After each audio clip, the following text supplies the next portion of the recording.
बहू झारखंडे कहाँ बड़ा है, दिखाई नहीं खे दियो बाबूजी दलानी में सुतल हुई हैं। कहा रे अभी तक दतून करता रे, जो स्कूल जो चल तैयार होके चल। जी जी दादाजी। हाँ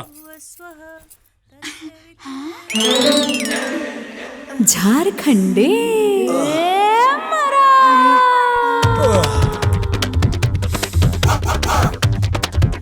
झारखंडे। अरे चिंटुआ का माई आज कवन सेंट लगावलू हो?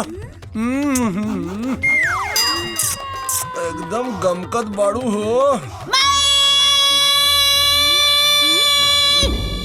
अबे का हल्ला कैले बाड़े तोर माई?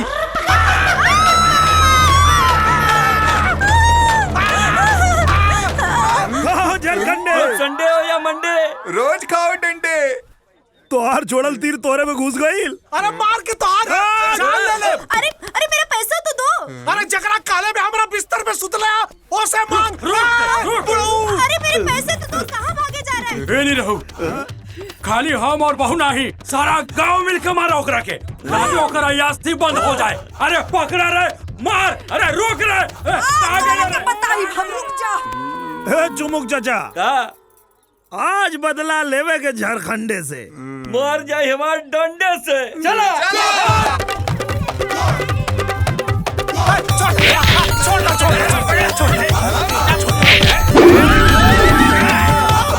झारखंडे नानी रहू सही ना काड़ा तारा, तू सही ना काड़ा तारा।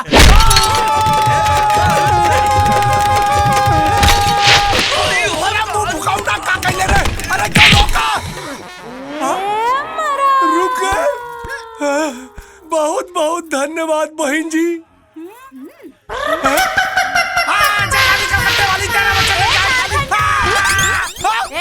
मेरा पैसा निकाल। अरे कैसा पैसा रे? अच्छा